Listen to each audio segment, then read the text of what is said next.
Zambia Media, in association with STWF-TV, the podcasting network. Introducing the best in the world!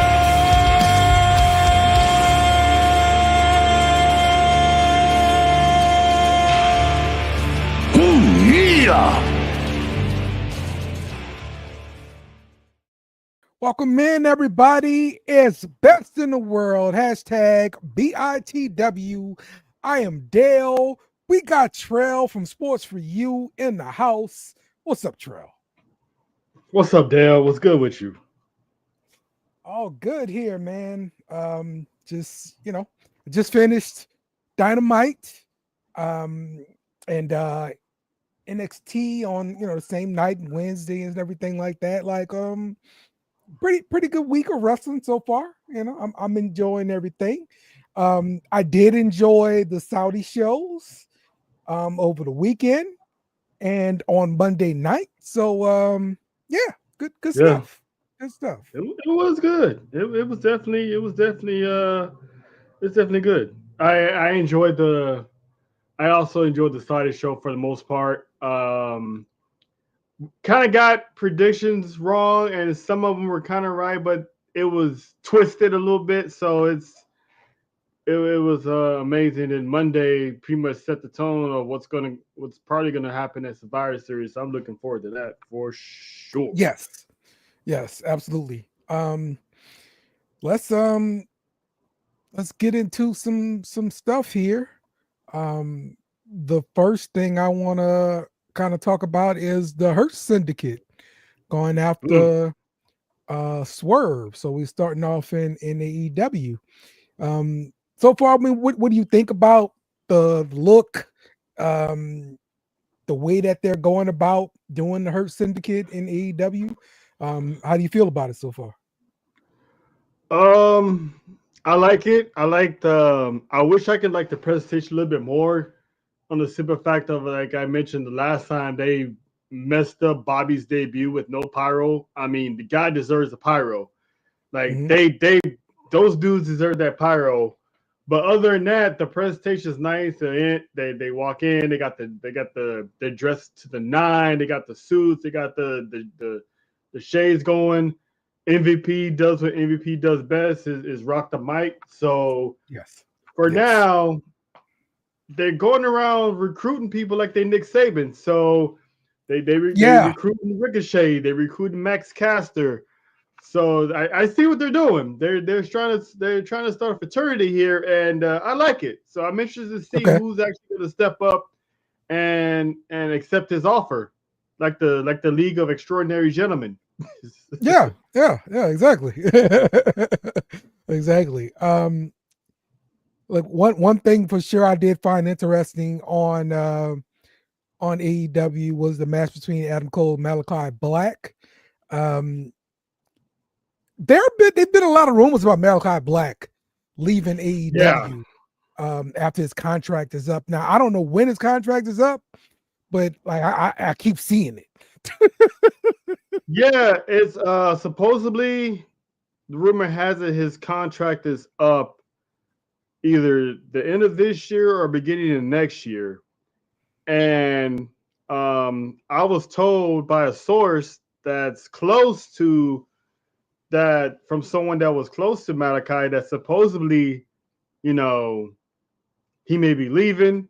But then again, Malachi took to Twitter today to address those rumors. So ain't no telling what's actually going to happen next year. So we'll see. But right now he's saying he's not hurt. He's healthy.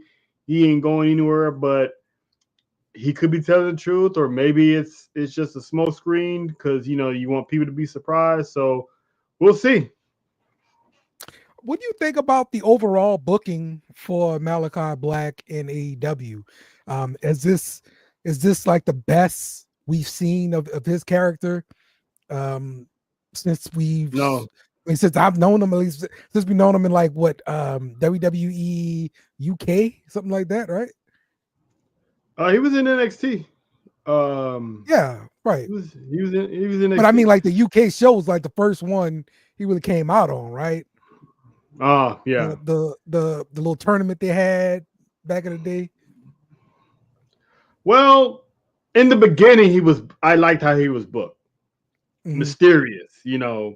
Right, When right. he formed the House of Black, they went on this monster run, you know, him, Buddy, Brody King. Then you bring in Julia Hart, that Mhm. clicked. Everything is going well. Trios championships, and it's like, okay, they reached. I thought the end game was, you know, have Malachi as, you know, AEW champion, or at least send them down to Ring of Honor and have them wreck shop in Ring of Honor. Mhm. But they're at this point, I feel like they're just an attraction. Like they're not really going anywhere. And you got a guy like Brody King, the dude's a beast. He should be Right. wearing gold around his waist, not just the trios championships, you know? And he's definitely over when he comes out. The whole crowd is barking, you know. So he is over for sure. Yep. So yeah, I don't the House of Black is, you know, pretty cool as far as the beginning of it. The formation Mm-hmm. of it was pretty cool. And you know, it is cool when they come out wreck shop, all that kind of stuff. But for the most part, it's throwaway kind of storyline, just middle of the card, you know, not in a prominent place. And I don't see them actually getting out of this mid card or non-prominent place to go into the main event. Now I don't know if that remains different if he switches over to WWE, but I don't see it happening in AEW. Yeah, I don't. I was excited for him. I was excited for those guys and Julia, and everything was going well. And lately, for the past year or so, they been booked poorly. I'm Mhm. starting to wonder, is it internally, like if they're catching wind that they might leave or something, and they start just booking them like crap, or they really don't know how to use their talent. I think I'm gonna I lean know towards they really don't know how to use their talent. Buddy resigned, right? So he's there Yeah, for a while at least. yeah, I don't know about Brody, but you know, yeah, and rumors about Malachi. So you know, yeah. Because if those two leave, this dum dum re upped and decide to stay. So it's like he's gonna be stuck there. But if the rumors are true and Malachi and Brody King leave, I think yeah, he'll be all right because the simple fact of the Bucks and Tony Khan gonna look at him like, you stay loyal, you resign with us, you know, we'll look after you. Hopefully. yeah, But, you know, sucks for Rhea, but Selena Vega might be getting her husband back, but it is what it is. yeah, yeah, But exactly. yeah, no one's been booked properly in AEW for a while. I mean, we just saw Powerhouse Hobbs and Yeah, I was gonna his mention that too. and yeah, and how he was booked. So he should be one of the guys in the Hurt Syndicate. Mm-hmm. Mm-hmm. Yeah, yeah, I could see that happening. So nice to see him back from injury and everything like that. Um, I'm still interested in this Christian Cage thing with the Money in the Bank briefcase or whatever they all call it. Yeah. But like his heel character, I think it's freaking hilarious. This whole this whole thing about him being somebody's father and all this kind of crap, Yeah. and then like playing the kids off of one another. It's great. It's great heel work, bro. I love It Christian Cage. is. He's a funny heel, and it's like when he's Yeah. supposed to be serious, it's the little shit that's funny. And he was telling Yes. Kip Sabian's like, "Oh man, I'm so proud of you. You're like the best son." And Nick Wayne just look at him like, "Wait, what?" Yeah. Yeah. He was the favorite just a couple weeks ago, you know? Yeah. So now he's trying to get hooked. So it's like the little things like that, little consistent storyline that's funny, and it's Yeah. like when is he gonna cash that in? Because Yeah. I'm assuming it's whenever Mox drops that championship. Because obviously he's not gonna cash in and make a target of himself with the BCC. So I think it's whenever whoever beats him, I think that's when he's gonna swoop in and cash that bad boy in. When I do not know. I think does he have a year to do that? I don't know if they've really explained the rules, but you know how it is, bro. Yeah. Oh, yeah. Let's not get too technical with the rules in AEW.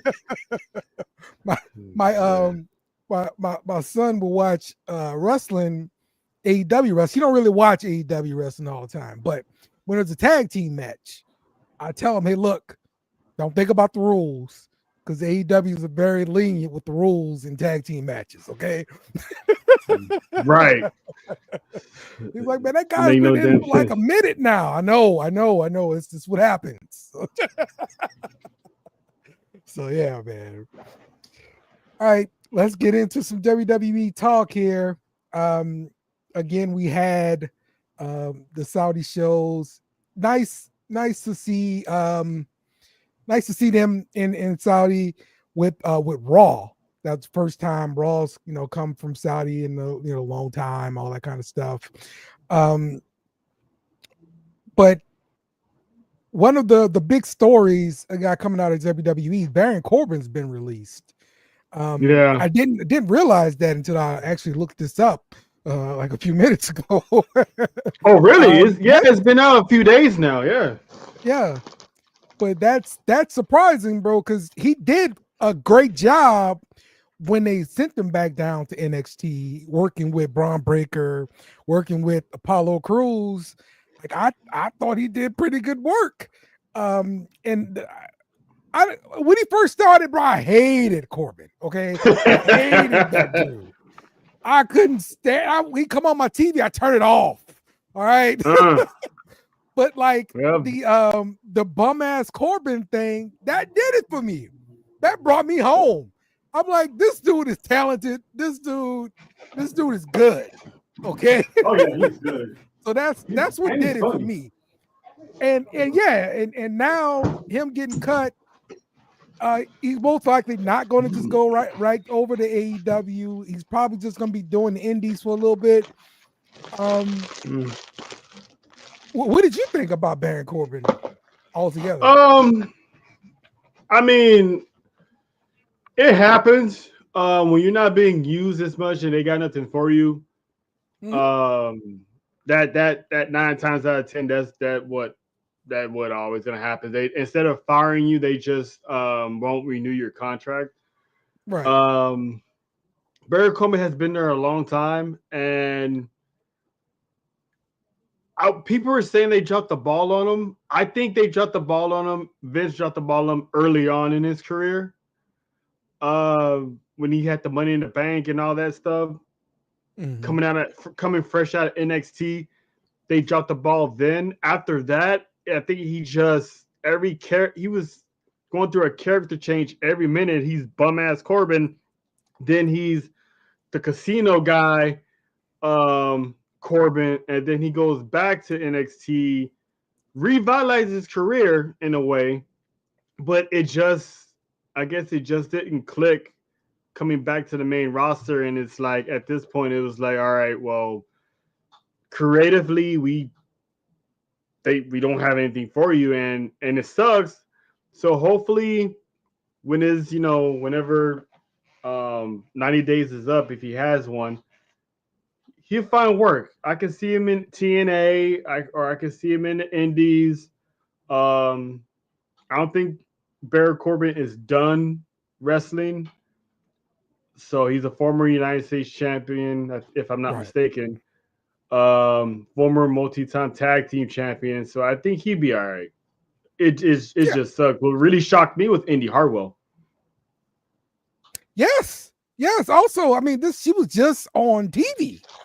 Like, like seriously, bro. that one surprised me. Yeah, that one surprised me because I think they definitely dropped the ball on Indy. They could have. I mean, they really could have did something with the way. And then her and Candice LeRae, they really could have did something as far as that female tag team division. So, but you know, Yeah. I can see her definitely going to TNA. Yeah. I think one of the knockouts reached out and was like, you know, hey, I know for a fact you'll kill it over here. So I could definitely see her being a surprise entrant or something, or making her impact over there, because she got the short end of the stick, winning the NXT Women's Championship, then getting hurt, didn't even get a chance to defend it. Yes. And then when she comes back, she's automatically on the main roster. So it's like they could have did something with her. She has the size, but you know, you're not being used, and you just sit in catering 9 times out of 10, unless a miracle happens, you're gonna wind up on that chopping block. Yeah. I'm not surprised about Tegan Knox. Tegan Knox had injury issues. Every time they start up, she got injured some kind of way. They wanted to use it, it was just injury. So maybe just bad timing, and maybe the second time around, it'll click and everything will work. I mean, she already had 2 times. Well, did she already get released once? Well, I don't think she got released once before. I could have sworn Vince released her and Triple H brought her back. Oh, one of those. Okay, that probably happened. Yeah. I think so. I think Vince released her because I think she was part of that list of people that came back. But yeah, that was another one. Like no one really clicked with her. Like the fans didn't resonate with her, and it just, some people, they just, when they're gone too many times, they fall out of place, and it's like, wait, who's this person again? Right. And the booking exactly. and the way they're getting booked doesn't help their case, trying to get these people to remember. So now it's like the way everything is run, you come up from NXT, everybody knows who you are. So exactly. Which is why I always felt like the Nikita Lyons is kind of out of her place in NXT. So like, I don't know, it just feels different now. Yeah. One other thing we found out was that Goldberg will have his retirement match in 2025, and we no longer have to see Goldberg anymore. Oh man, cut the guy some slack, man. He's just there, man. It's not like he's. I mean, yeah, it's time. I mean, Goldberg hasn't really been Goldberg since 03. When they really dropped the ball, and half of it was Vince dropping the ball, and the other half was him with a bad attitude before he had family. So, and he said it himself, if his mindset now was there in 03, it would have been a totally different story. He probably would have been dominating. So, but I'm assuming his last match is going to be at Mania, which should be cool because hopefully I'm there. And I think it should be Braun Breaker. I don't think it should be Gunther, because if Gunther's going to be the champion in Mania, why waste that championship opportunity to Goldberg? Like, have Braun Breaker, cement his legacy by beating one of the greatest, superhero type figures in wrestling history. Well, look, I listened to another podcast, and they brought up a great point here. Is Goldberg at his peak? Do you think he was more over than Jey Uso is right now? No. Wait, what do you mean? Like, we mean when you mean his peak? Like at what time? Like right now, or no? Goldberg's peak, whatever you decide Goldberg's peak was. His highest. Oh, I get what you're saying. Like doing his run in WCW, is it better than Jay's run now?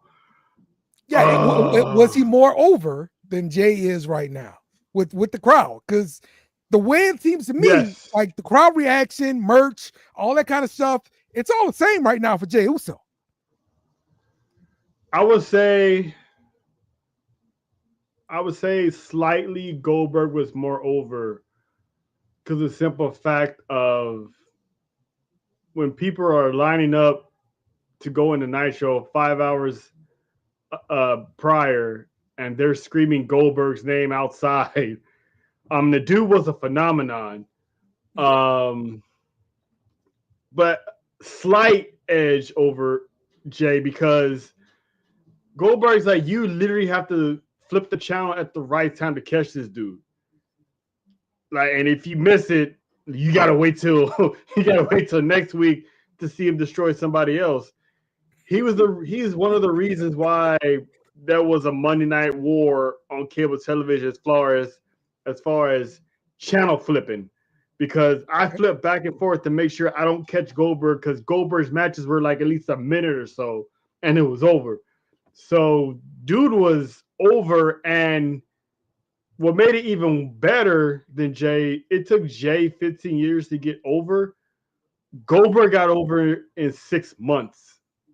And by the time he reached a year, he was already like a godsend, like the juggernaut of WCW, the king of WCW. So, and the Pyros, looking at his old entrances back in the day, still gives me chills. Like his entrances still give me chills. So I give it a slight edge to Goldberg over Jay, but Jay is up there as far as popularity, merch, getting the whole crowd. I mean, I would argue anyone that picks Jay because Jay gets the European crowds hype. WCW's never been overseas, so Right. we don't know how Goldberg would have been treated in London or Australia. So I wouldn't argue people saying Jay, but I would stick with Goldberg. Okay. Um, I would say Jay is at least pretty close to Goldberg's peak, if not there already. Um, now I will say, granted, Jay doesn't have to sell tickets like Goldberg had to sell tickets because Goldberg, was everything for WCW. So Jay doesn't have that opportunity, but the merch, the crowd reaction, what I'm seeing on TV, to me, it looks like he's just about as over as Goldberg is. So I'll say that. How about that? Yeah. Not mad at it. I'm not mad at it. He's over like 9,000 right now. Yeah. All right, let's get into some crown jewel talk here. So right off the bat, we have the match between the OG bloodline and Solo's bloodline. And look, great match, of course. I enjoyed it. Nothing wrong with it or anything like that. I will say it was very surprising to see the outcome of this match. Really? And yeah, I was surprised because I really thought, Roman don't lose. And I was sticking with that, and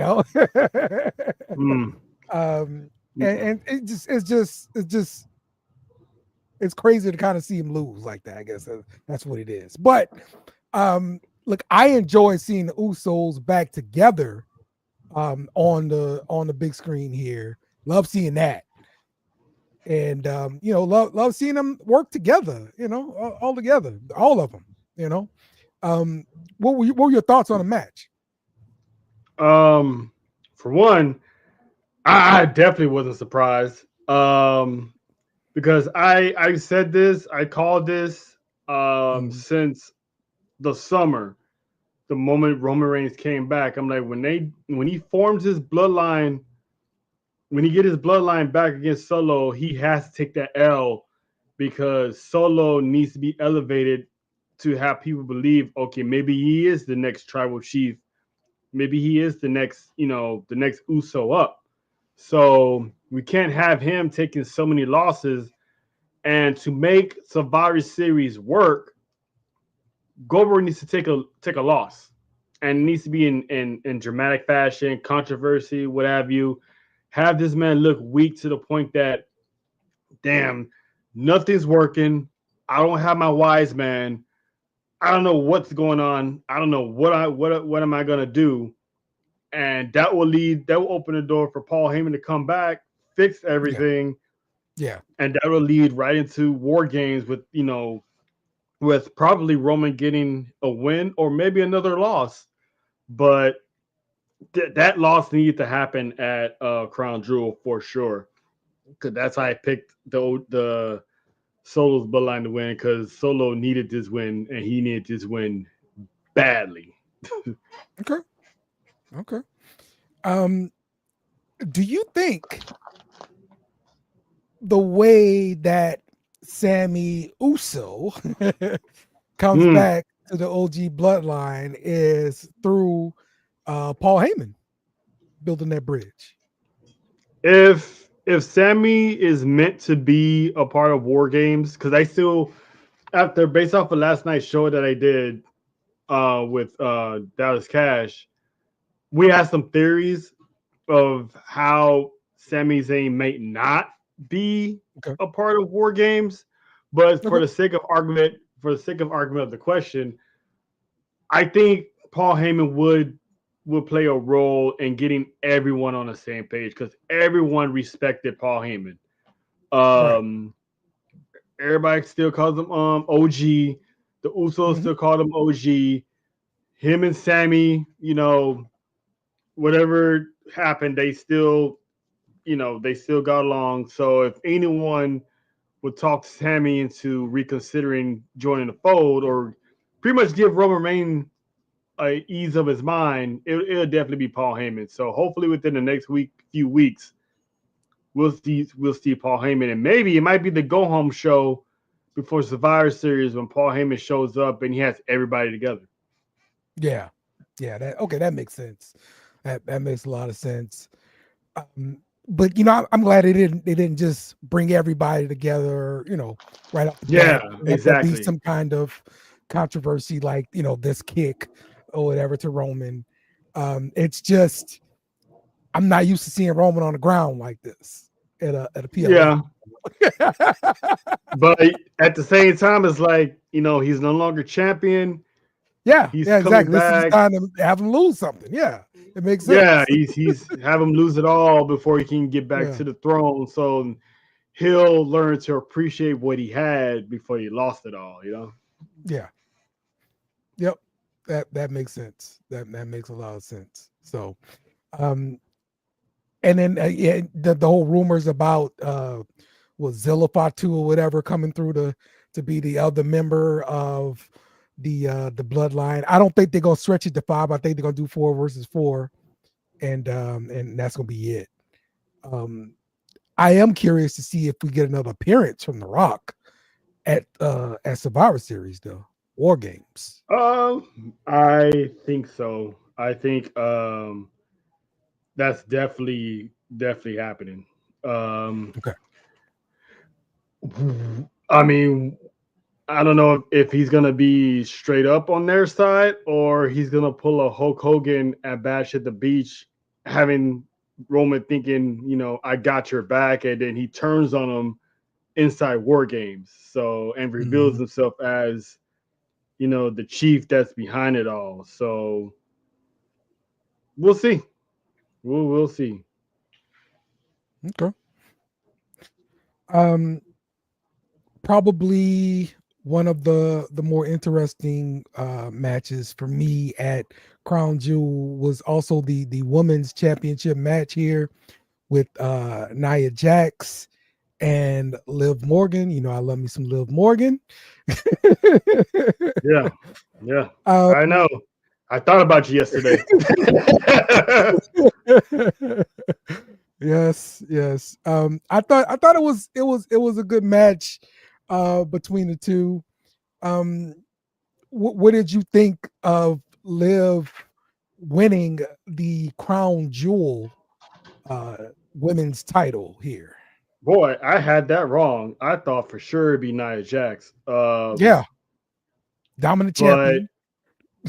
yeah, and she got Naomi on the way, so I figured have her run it. But I guess look in hindsight, Nia won Queen of the Ring, so I guess they figured why have her win again. So and I did call that if Liv was going to win, it was going to be due to Raquel um interfering and a failed Mhm, cash in from Tiffany. mhm. Because she was trying to cash in on Liv, and Nia's like, "What are you doing? This is not the time." So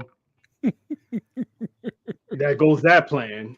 And then Yeah, Raquel got involved, and ultimately Liv hits Nia with the Oblivion and gets the win. So I'm like, wow, it makes yeah, in hindsight, I guess it makes Liv Morgan's reign more legitimate. So because she's yeah, on the best run she's had ever. So yeah, so it yeah. was good I, seeing I, her I get that think ring. I think it's been really good. Um, I'm wondering if they're going to have her tag with Raquel more. They kind of tease the tag team championships for them. What do you think about Hmm. them tagging more, especially while Liv is the world champ? Oh, they're definitely going to be tagging more. I think they're they're probably going to come close to winning the tag team titles, but they're not going to win, obviously. Mhm. But that's going to be like an extension of the Judgment Day, where just in case they do split the Judgment Day up, Liv has Raquel, so they already got that going on. Yeah, So um, we it'd hadn't be really seen it. Judgment Day since the whole Carlito thing. Since Carlito made the little racist joke or whatever. True. I mean, they've kind of somewhat been around in backstage segments, but they just haven't had the tag team champions do anything. So Hmm. I don't think anyone's injured. I haven't heard anything about anyone being injured. So we'll see. But they do need to start defending those titles eventually, which they are going to defend them on Monday against the War Raiders. So we'll see Judgment Day finally in action. But I think that Yeah, group eventually is going to run its course because Liv is with Raquel and Dom. So they're already doing their thing. So what is Carlito, Finn, and JD McDonough, as McAfee always calls them? Um, what are they gonna be doing? yeah, yeah. Put Tiffy on that team too. Wow. All right. All right. I mean, look, it's not complete without All Tiffy now. I right. mean, come on. All right. Anything to get the blonde bomber on there, I get you. I get you. That's right. That's right, man. Look, I love him. I love him, man. So, oh, Jay Smoke, what's up, bruh? Whoa, what's up, Uh fellas? What's up? oh. Uh oh. Jay Smoke. We Better just late than never. we just finished our thoughts on the title match at Crown Jewel between Liv and Nia Jax. You want to share hmm your thoughts? Um, it could have been better. It could have been real better, but WWE tend to like to give you some of it, not all of it, because they're usually saving it for later. What didn't you Um, like? just certain spots could have been better. You know, like some of the work. I know you could probably blame that on Nia, or you could blame it on Liv, or whatever the case might be, or them slipping or whatever. But some stuff seemed like a little lazy. Some stuff seemed like some people didn't really want to sell for the other. You know, that type of thing. But Okay. it could have been better by adding, you know, the other pieces like Candice LeRae, like Indy Hartwell, like um, Yes Boy. You know, it could have been a lot. You Mhm. know, it could have been a lot better. Okay. But as for Liv winning, you know, I think it was like just sitting back thinking about it. I think it was the right move Okay. because if you notice, neither king nor queen of the ring won. Right. You know, that would have just been like too much. You know, Yeah. and Yeah. you know, also Liv doesn't have didn't have anything. You know, after all, she has something now, but she has quite a few angles now. Mm-hmm. But you know, it just boosts her up to that stardom that she needs to. And I said it on the other show last night. I'm gonna say it again tonight. Matter what, it's in your face again, brother. I need you to wipe that egg off your face, pick your face up. They make it Live a star, and you know it's damn well deserved Yeah. because her loyalty and her hard work. Seeing her come up from the Riot Squad, dressing as Harley Quinn every week, Yeah. you know, hmm her character has really developed. Yeah. I Yeah. did. I agree. Did. Agree with you. She has definitely got a lot of depth. And Dom is a great heat magnet, bro. So Yeah, you can do no Yeah, wrong with him. I agree. It's yeah, like that he's organically over, and it's like only a simple fact of people just hate him. They Yeah. just love to hate him. yeah. Yeah. Exactly. That's what I'm saying. Like even the Saudi the crowd got it. So so yeah, I'm good with that, man. And Um, let's talk about Cody Rhodes going over Gunther for the other Crown Jewel championship. Um, I believe I picked Cody to win this one, but we kind of saw like a bit of a face change from Gunther. Um, Jay, what did you think about that? um, I wanted to say this last night too, but I'm go ahead and say it. The Gunther situation with him, the face change. If you think about it, it's not a change.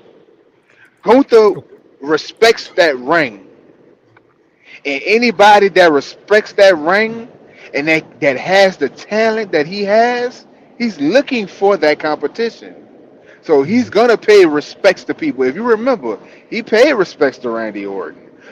He paid respects to who was it? He went in that fire about to. He gave respects to Chad Gable. You know, he give people their respect. But Cody was the first person that actually beat him out of his mind games. So hmm of course he's gonna give him that over the top respect as a champion. Now as for the match itself, oh, it gave it all. You know, I didn't have a decisive winner because I felt like it could have went either way. Um, but I'm glad they went Cody route because again, Gunther, you know, he needs this. He needs to show that he's human. You know, you already got somebody that's on a monster run in a company. You know, it's time for him to move on and shows that he's human. He could be beat. Maybe that leads to a face change. Maybe that leads to which I don't think we had two baby faces ever as you know both champions, both brand champions. Right. True. So that'd be kind of interesting. Um, but you know it it's good ring work. It gets him to we gotta focus. I actually think that means they gotta start back. He about to start back chopping Luca. You know, Oh, okay. that Okay. that used to be entertaining. You mess up. You Uh said you was gonna take care of Sheamus. I'm gonna huh. take care of you. You know. Start Ah! chopping them. Okay. Those chops are brutal for Oh sure. yes, Yeah. Oh yeah. I seen Cody chest after them chops, and it Eh, damn near looked like he tore his bicep again. Yeah. Yeah, Yeah. Real talk, man. Real talk. facts. All right, Trouble. What was your thoughts? Um, I was a little surprised that Cody beat him clean. Um, I was surprised Cody beat him at all, to be honest with you. But at the same time, it's like what I always say: if your name, unless your name is Roman Reigns, the WWE champion should never lose to the World Heavyweight Champion, because the WWE title is, you know, the actual company title, and the World Heavyweight Championship is usually the workhorse, title. And Gunther has been a workhorse. He's won all his matches clean, even as a heel, which is rare nowadays or at all. I don't think I've ever seen an actual good heel win without any cheating, and he's like the only one that's done it. So, and the fact that he's no longer undefeated when he lost his Intercontinental Championship, it's like now it's like we got to get more accustomed to seeing people lose. I didn't think he's going to lose this early in his World Heavyweight title reign. I thought it was going to be like later on. But since it was something like this, Cody needs the momentum, because where does Cody go from here? He beat Gunther. Kevin Owens and Randy Orton are still dealing with each other. So what does Cody do next? So I understand that they had him win. So, and the fact that he took that loss, I think based on what we saw on Monday Night Raw, Dale, I think it ain't gonna be now, but eventually I think he's gonna start making that face turn, or really make Ludwig Kaiser an even bigger heel, because he started talking like, we all got to be better. And it's like, when does Gunther ever says we all got to be better? He's usually looking at Ludwig, making him do his dirty work, or, make him, take on somebody. But the fact that he's taking more ownership on his losses, and Luke was looking at him like, wait, you're giving Cody props? Like, right. What the hell happened to you? Exactly. Like, what happened to you in Saudi? You all right? You good? I'm about to watch you, type of thing. So, I can see him becoming that workhorse face, because you got Braun Breaker coming up soon. You got Bronson Reed, who's on that Mark Henry Hall of Fame tour that's eventually going to lead him to a championship match. You're not going to have a heel Bronson Reed and a heel Gunther. Somebody got to flip a script, and the fans respect Walter, even though they boo him, but they respect the man. So at a drop of a dime, they flip that switch. The fans are going to be behind him. He's going to be that next face of the company for sure. Since you brought up Bronson Reed, let me ask you about him real quick, because he lost to Seth Rollins. Was that a mistake? It's only a mistake if this rivalry doesn't end with Bronson Reed getting the final final victory, the one that ends it all, to elevate him up to World Heavyweight Championship contendership. Because I think that's the whole reason of putting him with Seth Rollins, to help him get over as, this big heel, this big threat to the title. So if this is one of those one and dones, I would have been disappointed, because Bronson Reed should have won that match. But the fact that he took 3 curse stumps and he still got up after that, it's like, okay, they're really building him like, all right, Seth, you got lucky. You survived by the skin of your teeth. You still got to deal with this man, sooner rather than later. So if it ends, as long as it ends with Seth Rollins getting the final laugh, with Bronson Reed getting the final laugh, I'm cool with it. Because sometimes you got to take that L and then get the last laugh in the long run by taking that big W. Yeah, because the way I saw it as a one and done match. So yeah, maybe you're right. They're gonna run it back and let Bronson Reed finish on top. So let's talk about NXT, man.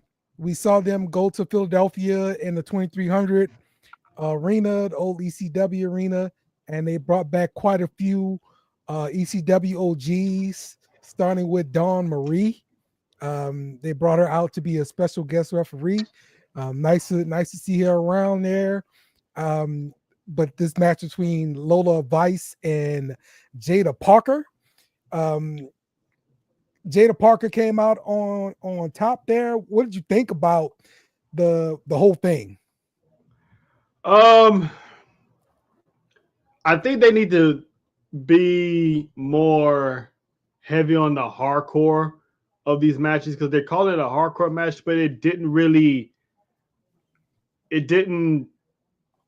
I feel like I'm not gonna take nothing away from them. I'm not gonna say it was trash, but I think probably could have been better because Asuka and Nikki Cross's last woman standing match was better than that one.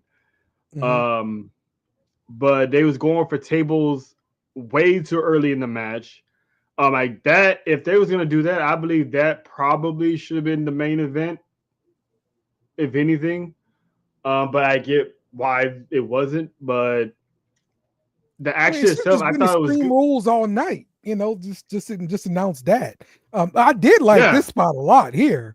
Where they, I was like, that could be me any time of the day, Miss Jada Parker.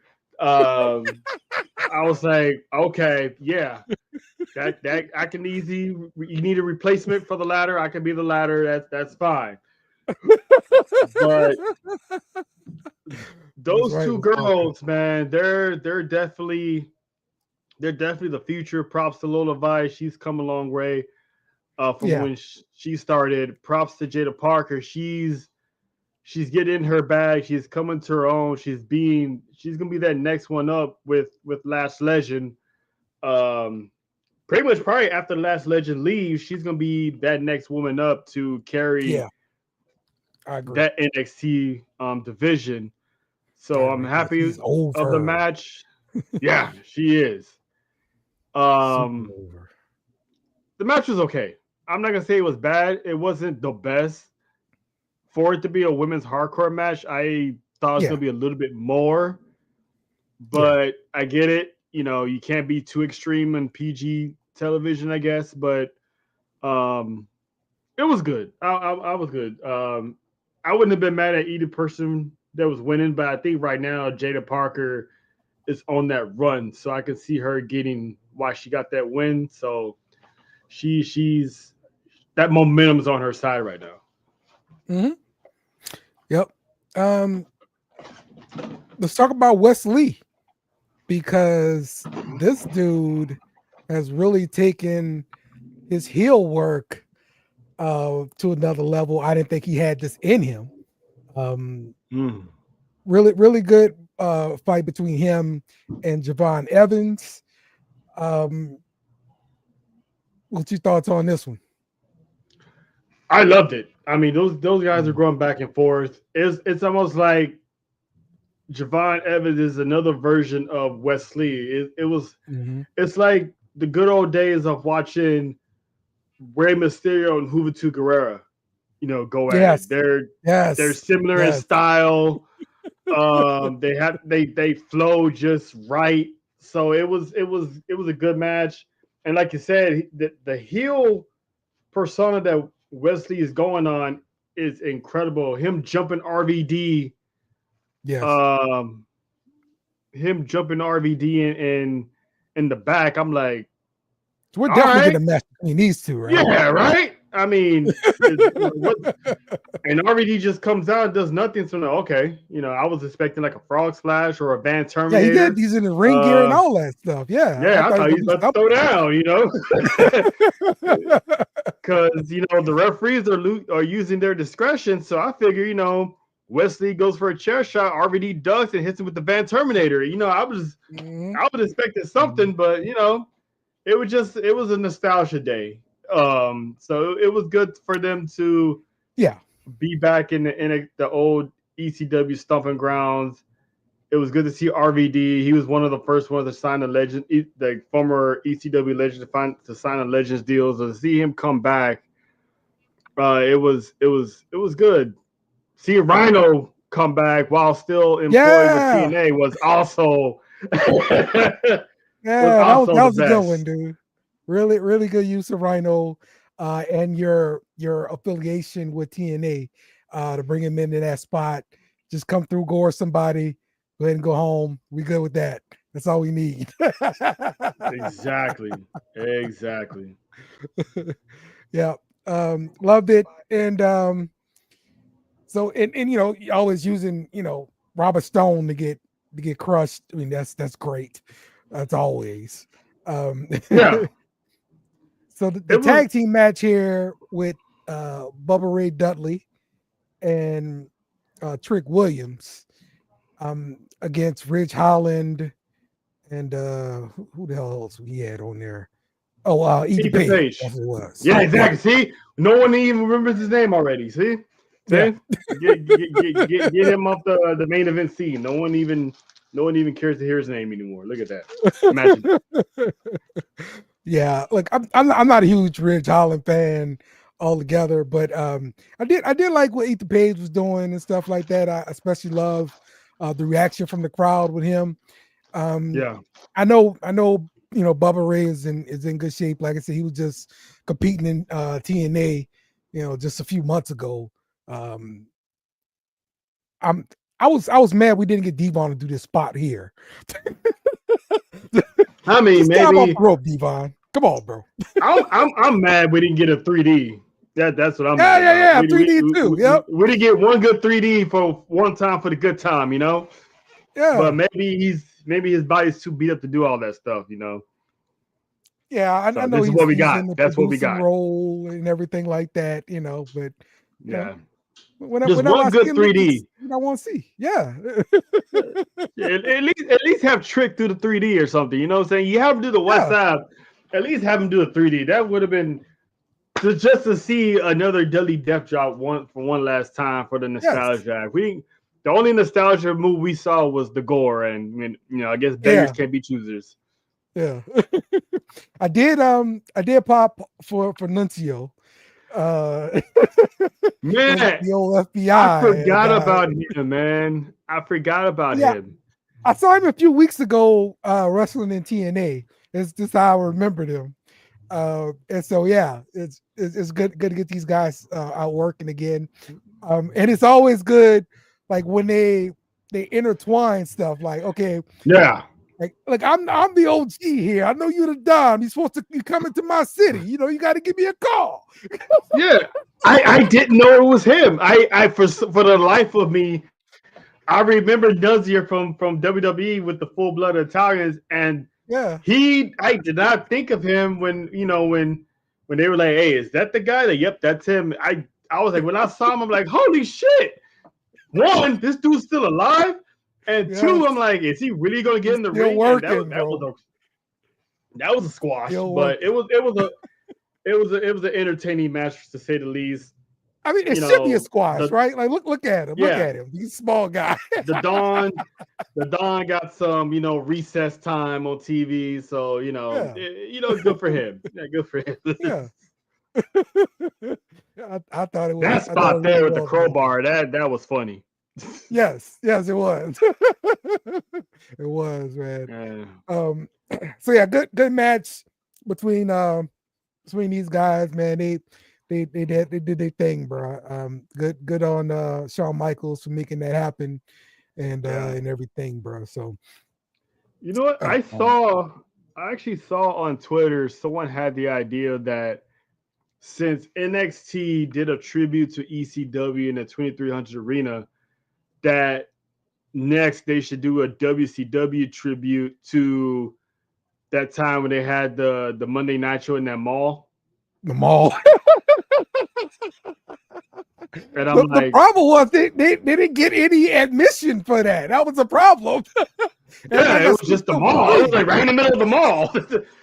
So it's like, my question is, one, is the mall still even in existence? I mean, that was way back America. Okay. Just making sure. Just making sure if it still exists. One, I'm making sure it still exists. Two, can they even? Well, it's NXT, so I'm pretty sure they probably could pull that off. But Yeah. At this Yeah. in this day and age, it's like you're gonna charge people. You're gonna charge people to walk into a mall to not only buy their sneakers but to check out a wrestling show at the same time too. It's like, yeah, good luck with that one. Yeah, exactly. All right, the main event here featured the women, and look, I like the fatal Influence. what? Fatal influence. Influence. I now here's a problem with fatal influence, right? So you brought up you broke up with the deadly attraction, Fatal Attraction. Yeah. fatal attraction. Yeah. You broke them up to put together just another 3-woman unit, and I like Gigi. And Gigi's on the outside looking in. You know, where's Gigi? Hey, I know they got her to do Yeah, like man. the voiceover or whatever, but that was it. Oh, my Yeah. bad, Jay. Oh no, you good? You good? I'm sitting back. I'm listening to the show like a fan. Yeah, Yeah, yeah. man. Yeah, I was telling John this too. Is like they just like it's too much. They found their next blonde. That Mandy Rose Mhm. is gone. They found a whole new blonde, and Yeah, JC Jane, she's still the forever sidekick because she has yet to do anything on her own, so she has to be in the group. And yeah, Gigi yeah. Dolan You're too. right. So it's like Yeah. when Gigi gets back, she needs to be pushed as a single star too. Because if Hmm. Fallon Henley can overcome what she's overcome, become champ, why not Gigi and JC Jane can do a singles run of their own? So Yeah, yeah, yeah. I agree with that. I agree with that. Um, Jay, you watch his match on NXT? Oh, Jay, not there. Okay. All right. Listen. I think from the new ladies here, I think Juliana is going to be the biggest, and I'm just judging this based off the presentation, her theme music, everything. Like, and she comes out last in this announcement of everybody here too, right? Even after Jordan Grace, I thought Jordan Grace would be a featured attraction, but it's not. It looked like it was Juliana to me. Julia, I yeah, mean. she's the feature face of the division. Jordan Grace is she's still the visitor. Yeah. So yeah, the order was right, even though Stephanie Valkyrie is the next challenger. I think they're still booking Julia as like the future of that division. Okay. So yeah, I am that because she's like I guess this version of Oscar because she kind of gives me Oscar vibes when she makes her entrances. Yeah. So Yeah. they're making her like the main attraction. No Mhm. pun intended. Yeah, absolutely. Absolutely. Look, I love seeing Metaphor getting involved too. They were involved in Saudi Arabia as well. So they had announced like their official place on the main roster, but I'm guessing you're gonna start seeing them show up on every show for like a month or something like that. Yeah, they're slowly transitioning Lash Legend and possibly Jakari Jackson together on the main roster. When they made their first appearance on SmackDown, when Lash was in that match with Piper Niven, that was pretty much her tryout. And her Mhm. tryout paid off because look at her now. They flew her and Jakari all across the world on the other side of the Mhm. world for Exactly. PLE. So they're gonna be officially on the main roster probably soon once they tie up based on what we saw in NXT. They're gonna tie up loose ends there. So maybe probably like the end of the year will be it for them in NXT and officially, probably in December or maybe January, they're on the main roster for good. Okay. I can't wait to see. Looks like Zarya versus um Jordan Grace. I think that's going to be a nice matchup. Just looking at the two of them kind of stand side by side. That's all I could think about when I saw them. Yeah. Yeah. I don't Nah, know when she that's. hit Oh, go ahead. when she hit that spear on Jordan. Uh-huh. Oh Yeah. yeah. That laid the roots right there. Yeah, man. Yeah, I like. Where did she come from? Japan or something? Zuri? No, she came from Australia. Some company in Australia.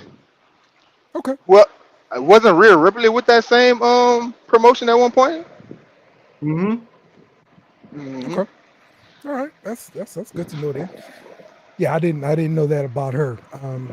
But yeah, I think this is gonna be really interesting. NXT always keeps the women's division pretty lit, bro. Like they consistently.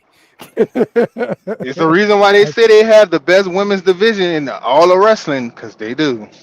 Yeah. Yeah.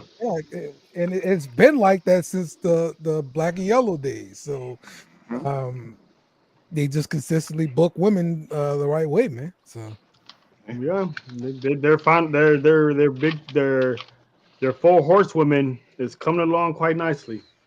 yeah, Yeah, exactly, man. because it's just like the Shield, and in 2 promotions, Shields is running the wrestling world. Same thing with the damn, you just said the name, the 4 horsewoman. Oh yeah. Yeah. Yes, indeed, man. All right. So we'll see. That's gonna wrap up for NXT here, man. You guys got anything else you want to bring up real quick before we sign off? Do I have anything I want to? No, we already covered Aleister Black. Oh, it was said by us, the Black. Mm-hmm. Okay. Yeah, we already did that. We covered the herb business. Oh, I missed that. Yeah. Oh, I missed that. I seen it. it. Always start off with AEW. Man, I was hoping I ain't missed that because I saw the clip last night, like late last night. And I was like, oh my God, yes, this is how you book the Hurt business, the Hurt Syndicate. Yeah. I like how they took everything and they combined it. They took TNA and WWE and combined. That's just fire to me. Yeah. And if they add Ricochet, that'll be the replacement for Cedric Alexander. Yeah. I agree. That's perfect replacement. Yeah, that's a hell of a replacement. They should add Powerhouse Hobbs too, man. Yep. Initially, that's what I was saying. Willie Hobbs needs a home, man. How big do you think it gets? I think it gets big. I think it might get big as a bloodline because they're gonna need us. It might turn into a faction. Yeah, because they need that other. They need. Oh, go ahead. My bad. I was gonna say the way Max Cass has been acting, he might join the Hurt Syndicate and make him a serious. Drop the goofiness and actually make him more, because he's a good wrestler. So if you drop the goofiness angle and actually make him more serious, I can see him wearing a suit. It'd be hard to give up that scissor me money, bro. Like they just that was all copyrighted bones, though, if you really think about it. Yeah, that was all bones if you really think about it. So I mean, hey, they got it together. Like, I'll take half that check. Right. Oh, I'm pretty sure he's still getting paid, even though he'd be doing something else. But I'm pretty sure they'll still get them residuals. Yeah, they just copyrighted Scissor Me, so I figured they was gonna stick with it for a little while longer and make some more money. So ain't no telling, man. Right, ain't no telling. But I do see the Hurt business, the Hurt Syndicate. I'm sorry, being their version of the Bloodline because they. Shirts.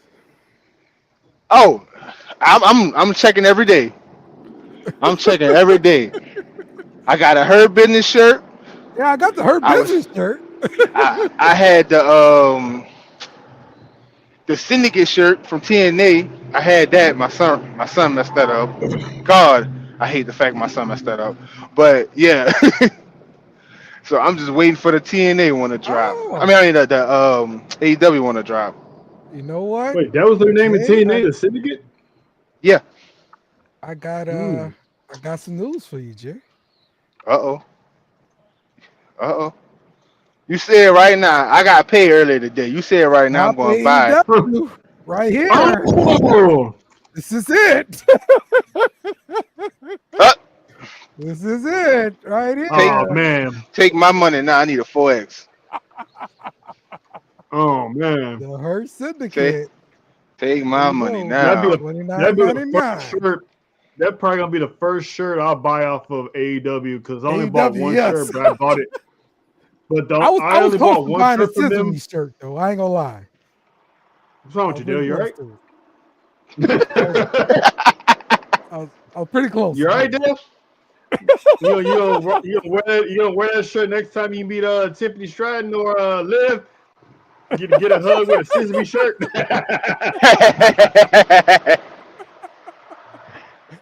Hey, I'm with that. I said I Yeah, was man. going. I said I was going to get me a Sesame shirt. I said I was going to do it. Y'all There you better go. people That's than what I'm me. 'Cause I saying. sure as hell wasn't. That was about the only other shirt I ever thought about getting with AEW right there, bro. That was it. Nope. Now I'm not going to get the Sesame Daddy shirt. I'm not getting Yeah, that. right. Okay. No, just scissor me. That's it. Yes. Yes. They can have the Sesame Daddy. I'm good with that. Exactly. Nah, Exactly. I ain't wearing a shirt calling someone daddy ass. Nope. Nope. Nope. Yep. Exactly, man. All right. Well, Shit, if I can find an old school Mr. Ash shirt with the lip, the old school one with the yeah. lips, Yeah. I wear that motherfucker. I bet it's worth something now. Although I did hear that wrestling t-shirts value have dropped on the secondary market. Like it used to be really, really hot, especially around the COVID. Like old school wrestling t-shirts was going crazy, bro. Yeah, but you know, with the fact everybody wanted to be a t-shirt artist, you know that's the reason why. You know, well, I live in New Orleans, so down here, people that make rest in peace shirts do stuff like that. You know, anybody that has a printer or a digital imprinter, they make them shirts. All they gotta do is find the old school images, which you can find them anywhere. Yep. Yeah. Look, man. I remember. I was there for the. I was in New Orleans for the Super Bowl when the Saints went to the Super Bowl. And Oh man, lucky son of a gun. I bought so much merch from people on the corner. Yeah, it's a game. Here, $15 there. Speaking of Oh, Saints, man, I can't wait to get into that front conversation cover when of that the time newspaper. Hey. That's what I bought on a shirt, bro. It's bought. Sorry, Yes, give it to me. I'm sorry, y'all. I gotta do a shameless plug. STWF Media. We also do shirts. Okay, there we go. comes. I like it. You Okay. I know, like it. we also All do right. shirts. We got our own shirts and we do shirts. Yes, So sir. just hit the boss All man Ive up. You Mhm. get your order in. I like it. I like it. Yes, indeed. All right. We don't have any pay-per-views this weekend, so Thank God. got the weekend off this week. Jeez. Yeah, we do. They've been smacking us over the head like crazy recently. Yes, exactly. So we'll be enjoying some football this weekend, and that's about it. So, I'm man. anxious to see how that happens. Speaking of, Yeah. I got to see. Well, I know what's gonna happen for the Saints. You know, I ain't gonna spoil y'all fun, but I know what's gonna happen for the Saints. Yeah, we're gonna get a dub. Right. Yeah, you talking about when you wake up Monday morning, you're gonna think you had a dub, right? Because that's the only dub y'all gonna be getting. I'll wake up Monday morning knowing that we got a dub with no coach. Right. Right. Honestly, I'm gonna be real with you. I don't even think it was Dennis Allen. No, it was. I don't. I just We got think, a lot of problems. yeah, Yeah. it's the injuries, bro. Like 17 goddamn starters injured, 17 people injured. Yeah. How the hell gonna win with that? That's a lot, man. That's a lot. You know, like just being real, they were a little bit too hasty on the firing decision of Dennis Allen, and I feel like it's gonna bite him in the ass. I don't know. I He's mean, had at look, the least season, he's had 3 years. right, and the season's over with anyway, bro. It don't matter at this point. It's about selling tickets next season, and so you can't let the fans think, oh, the team, the owner don't care. Tanking. Just gonna let anything go Yeah. out there on the field. But So yeah, I show would have let him something. finish it out the season though. Let him finish it out the season. Yeah, That way, you don't put yourself out there. Not people know you need. So now you got to pay a price. It was Because internal. That's I'm gonna be real with you. You're definitely gonna. Yeah, Mickey Loomis need to go. That's who the hell they should have fired. yeah. So I think it's all a team decision. Like the whole process of stretching out those contracts, all that stuff was done with, of course, with the knowledge of the owner and the okay of the owner. And like this was a mandate from Tom Benson, if I'm not mistaken, because he wanted to keep going after it after he won that first Super Bowl. And he died and all that kind of stuff. And they just continue doing business the same way. Well, now they're taking a pause and they're not going to do business like that. And so that's why Mickey Loomis is sick. Mickey Loomis is a made man.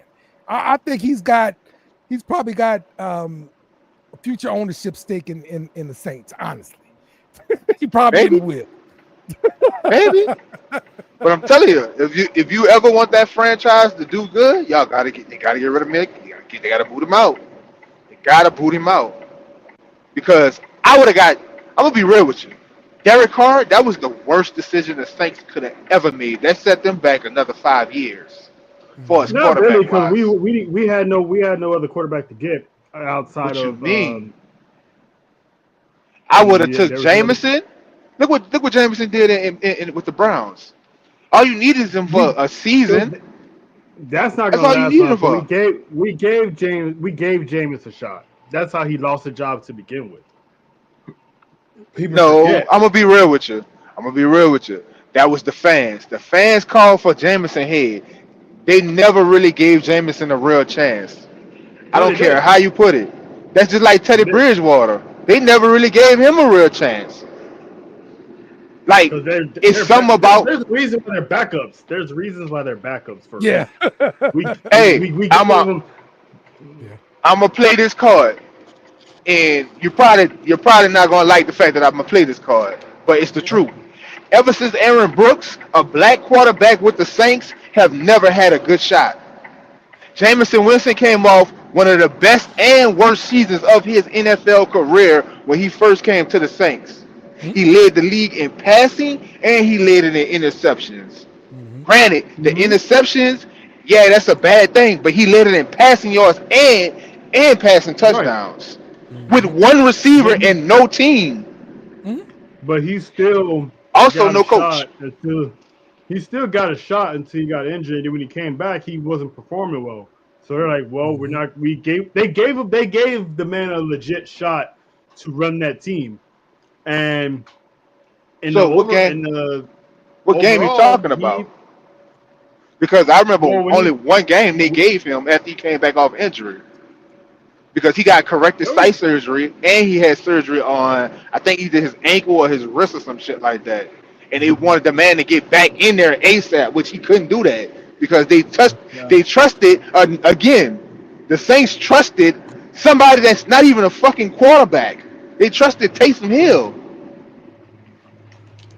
They were just it was a combination of using Hill and Winston, and it didn't work. But again, you're trying to play what you played with what's his name over there with what the hell is his name in Denver? Sean Payton. Sean Payton. You cannot play. You cannot use this man's scheme against him. That's why they lost the way they lost. You cannot use that scheme. We're gonna see how Winston does with Cleveland and see how that season ends. Because again, like I said, there's a reason why these guys are backups. They look good for a while, but then eventually they're gonna be who they are. Like Joe Flacco. Joe Flacco looks good coming in, and eventually he winds up being Joe Flacco. Bench. Yes. I can't say that because everybody has a bad game or two. Even Tom Brady, the great that everybody called Tom Brady, he had plenty of bad games. You know what bailed him out? It wasn't the coaching; it was his defense. But you've seen it with Joe Flacco though. When he had that bad game in the playoffs, that was vintage Joe Flacco. These guys are band-aids. They're not everyone's gonna be Matt Stafford. Like you go with it, like see, and that's the thing. You everybody talk shit about Matt Stafford when he first came in the league. Who did Matt Stafford play for when he first came to the league?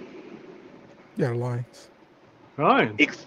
Exactly. He played for the shitty Lions that didn't have any defense, didn't have any offense. But no one ever said Matt Stafford was crap. It was just saying that organization was not taking care of him. Their O-line wasn't taking care of him. So he left to a team that had a better O-line and he went to win the Super Bowl. So it wasn't him. What he had to bail him out. What he had to bail him out? Himself. A number one defense. He had the number one defense in the NFL. That too. But Cleveland had a good defense, and they still couldn't get, past. What was it, the first round, second round? Flacco's always been on decline. That's why he was sitting at home for a while before he even got the job to come back to play for Cleveland. So that was the reason why he was on the couch with us every Sunday, watching football.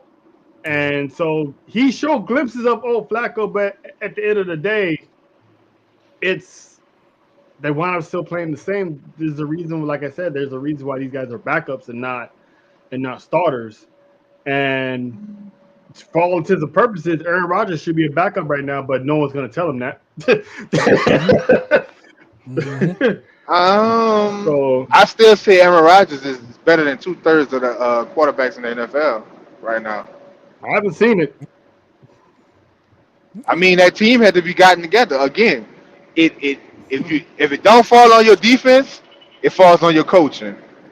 Well, you know what I'm saying? It must be about the Jets because the Jets already had their coach fired. Yeah, they had their coach fired, and they still lose the games. So, and I can't even say it's Aaron Rodgers because Aaron Rodgers put on good performances. It's his teammates, his wide receivers, his tight ends who are not catching the ball. So the defense is getting overexhausted on the field. Yeah, I got proof of that. I can bring you footage because there's a reason why he left Green Bay for that same exact damn reason. Right. Romeo Doubs and them, they were dropping clear balls that were put in their chest, in their hands. Yeah. That's the same thing with Flacco.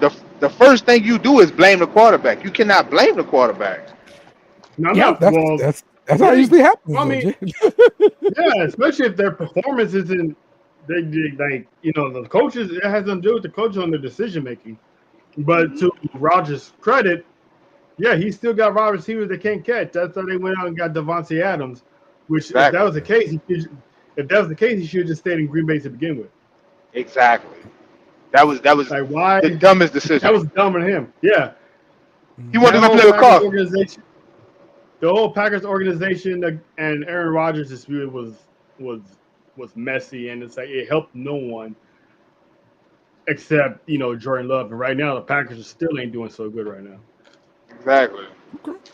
All right. Well, we gave y'all a little bonus. A little best in the world. NFL action. Oh yeah. NFL action. Just a little something. Don't get me started on that. Y'all might have to invite me on the NFL show. It's still fuck the Falcons, but it's all good. It's all good. It's all good smoke. Right, all day. Hey, it's all good. It's gonna be fuck the Falcons. It's still fuck the Falcons with me too. And it's fuck Cincinnati and Baltimore with me. All right, well, we can see you guys again next week. We're going to be talking more wrestling. Maybe we'll give you a little bit more football too. Who knows? So we'll see Yeah, y'all again we'll next see. week. We'll see. Here's Kenny what we win. Omega, I feel take like us talking home. about it. Must meet you too. Goodbye. Mwah. Good night. Bang! Yes! Thanks for watching our show. Remember to subscribe for more shows on the network. Smash the like button, share, and comment.